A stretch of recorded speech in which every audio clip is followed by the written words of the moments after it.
देखिए आज का टॉपिक है हमारा प्रोटीन। प्रोटीन क्या होता है?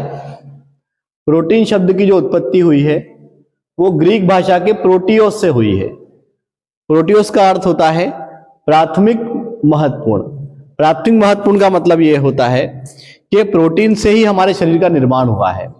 हमारे शरीर की कोशिका, त्वचा, नाखून, बाल, ये सभी क्या है? प्रोटीन से बने होते हैं। जबकि कार्बोहाइड्रेट जो है वो केवल हमें ऊर्जा प्रदान करता है। अब हम बात करते हैं प्रोटीन का निर्माण कैसे होता है। तो देखिए प्रोटीन का जो निर्माण होता है वो होता है अल्फा अमीनो अम्ल से। किससे होता है? अल्फा अमीनो अम्ल से। अल्फा अमीनो अम्ल क्या होता है? जैसे कि ये आपका जो CH है इसके साथ में लगा हुआ है COOH। तो आपका COOH जिस कार्बन से लगता है वो कार्बन होता है अल्फा कार्बन। इस अल्फा कार्बन के ऊपर जब अमीन लगता है NH2 तो ये होता है आपका अल्फा अमीनो अम्ल। अब यहां पे जो कार्बन है इसमें एक्स्ट्रा में क्या लगा होगा? कोई भी दूसरा ग्रुप लगा हुआ होगा। वो डिपेंड करेगा कि हमारा अमीनो अम्ल कैसा है।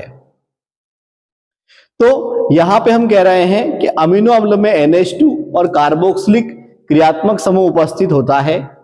कार्बोक्सिलिक समूह के संदर्भ में एमिनो समूह की अपेक्षित स्थितियां जो होती हैं वो अल्फा, बीटा, गामा, थीटा हो सकती है। अब ये अल्फा, बीटा, गामा, थीटा किस प्रकार से होगी समझे आप इसको। जैसे मान लीजिए आपका ये है COOH। अब ये जिस कार्बन से लगा हुआ है वो कार्बन तो हो गया आपका अल्फा। अल्फा के अगर पास वाले कार्बन पे आपका एमीन लगा हुआ है तो ये हो जाएगा आपका बीटा एमीन। ये हो जाएगा आपका बीटा एमीन। और मान लीजिए अगर आप यहाँ पे इसको और आगे बढ़ाते हैं तो यहाँ पे क्या हो जाएगा? अगर आप इसको कार्बन को ऐसे और आगे बढ़ाते हैं तो ये आपका अल्फा, ये बीटा, अगर ये एमीन को आप यहाँ और लाते हैं तो ये हो जाएगा आपका गामा, आगे थीटा।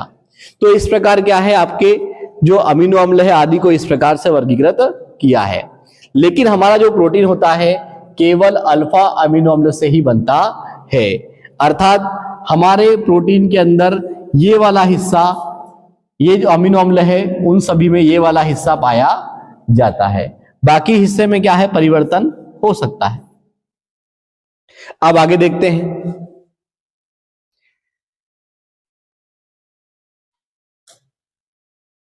आगे देखिए, जैसे यहां पे जो अमीनो अम्ल का जो वर्गीकरण है वो कितने भागों में किया गया है। तो आप देखेंगे कि जो अमीनो अम्लों का जो वर्गीकरण है वो दो प्रकार से किया गया है। एक होता है अनावश्यक अमीनो अम्ल, एक होता है आवश्यक अमीनो अम्ल। हमारे पास में कुल 20 प्रकार के अमीनो अम्ल हैं। हमारे पास में जो अमीनो अम्ल है इनकी जो संख्या है वह है कुल 20 प्रकार की। इस 20 प्रकार के अमीनो अम्ल में आपके 10 अमीनो अम्ल जो होते हैं वो आते हैं आवश्यक श्रेणी में और 10 आते हैं हमारे किसमें? अनावश्यक श्रेणी में। अब कौन सा आवश्यक है, कौन सा अनावश्यक है? आवश्यक अमीनो अम्ल वो अमीनो अम्ल होते हैं जिसको आप भोजन के माध्यम से बाहर से ग्रहण करते हैं। जिसको आप भोजन के माध्यम से बाहर से लेंगे वह होता है आपका आवश्यक अमीनो अम्ल। और अगर आपके अमीनो अम्ल का निर्माण आपके शरीर में ही हो रहा है तो वो आता है हमारा अनावश्यक अमीनो अम्ल में। इसके बाद यहां पर हमको अमीनो अम्ल की सूची दे रखी है। देखिए,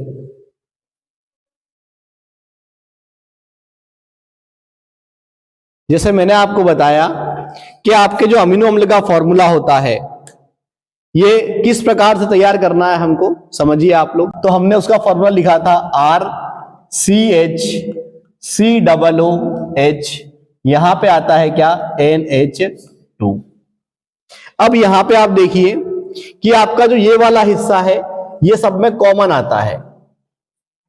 अब मान लीजिए हमको ग्लाइसिन तैयार करना है, हमको ग्लाइसिन का फॉर्मूला लिखना है तो उसमें कौन सा अमीनो अम्ल आएगा? तो उसमें इस R की प्लेस पे क्या आ जाएगा? हमारा यहां पे H आ जाएगा। अगर हमको एलानिन तैयार करना है तो यहां पे हमारा क्या आ जाएगा? इसमें CH3 ऐड हो जाएगा। तो ये वाला जो ग्रुप है आपका वो सब में कॉमन रहेगा, बस केवल क्या चेंज होगा, जो हमने यहां पे R लगाया है वही केवल क्या है हमारा बदलता जाएगा। तो इस प्रकार आपको ये सूची दे रखी है जिसमें जहां पे आपका स्टार लगा हुआ है ये आपके आवश्यक अमीनो अम्ल है, बाकी जिन पे स्टार नहीं लगा हुआ है वो आपके अनावश्यक अमीनो अम्ल है। अब आगे आते हैं हम, आगे है हमारा अमीनो अम्ल कैसा होता है। देखिए हमारे जो अमीनो अम्ल होते हैं वो किस प्रकार के होते हैं, सामान्यतः रंगहीन है, क्रिस्टलीय ठोस है, ये जल में विलय तथा उच्च गलनांकी ठोस होते हैं जो सामान्य अमीनो और कार्बोक्सिलिक अम्लों की भांति व्यवहार नहीं करते हैं अपितु लवण की भांति गुण दर्शाते हैं। क्या कारण है इसका, समझते हैं इसको। देखिए हमने क्या पढ़ा है, हमारा जो अमीनो अम्ल होता है RCH COOH और यहां पे होता है आपका एमीन समूह। आप जानते हैं एमीन में नाइट्रोजन जो है इसके पास में यहां पे लोन पेयर पाए जाते हैं। जब आप इस अमीनो अम्ल का जल अपघटन कराते हैं, जल अपघटन कराते हैं तो क्या होता है, जल अपघटन करने पर क्या होता है कि यह जो अम्लीय भाग है आपका वो H+ चार्ज डोनेट करता है, ये आपका देगा H+ चार्ज, क्योंकि अम्ल है तो अम्ल जो होता है वो जल में घोलने पर H धनायन देता है।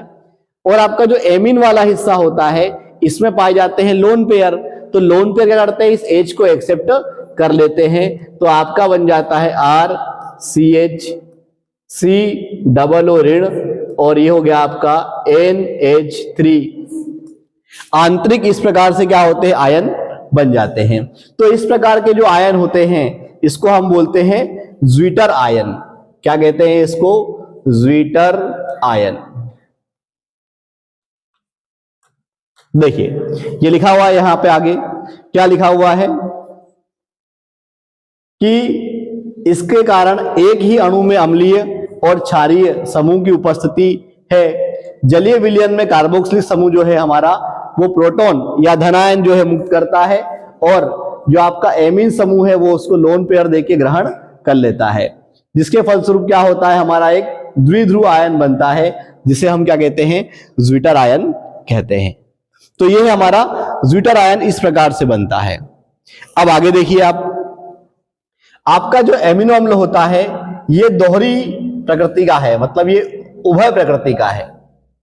ये आपका अम्लीय भी है और क्षारीय भी है एवं उदासीन भी होता है। कैसा होता है, उदासीन भी होता है।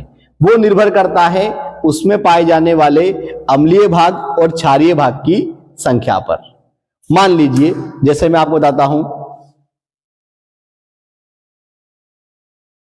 देखिए जैसे हमारा एमिनो अम्ल है,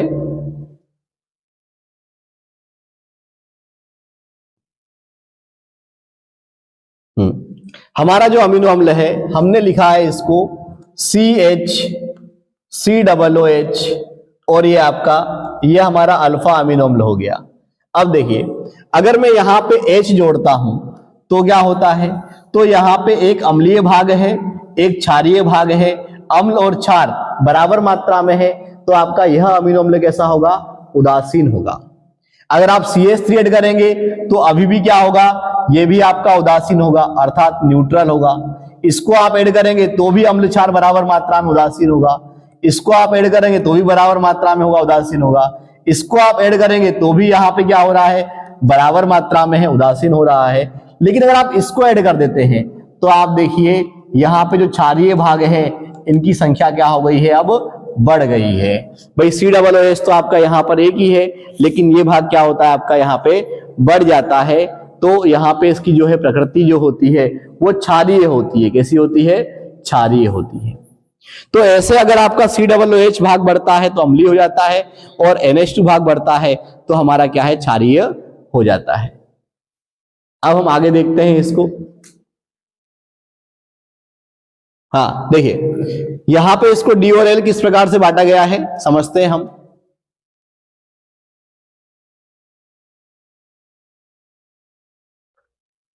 अगर यहां पे क्या है, ये आपने जो लिखा है ये है COOH, जिसको आप टॉप पे लिखते हैं।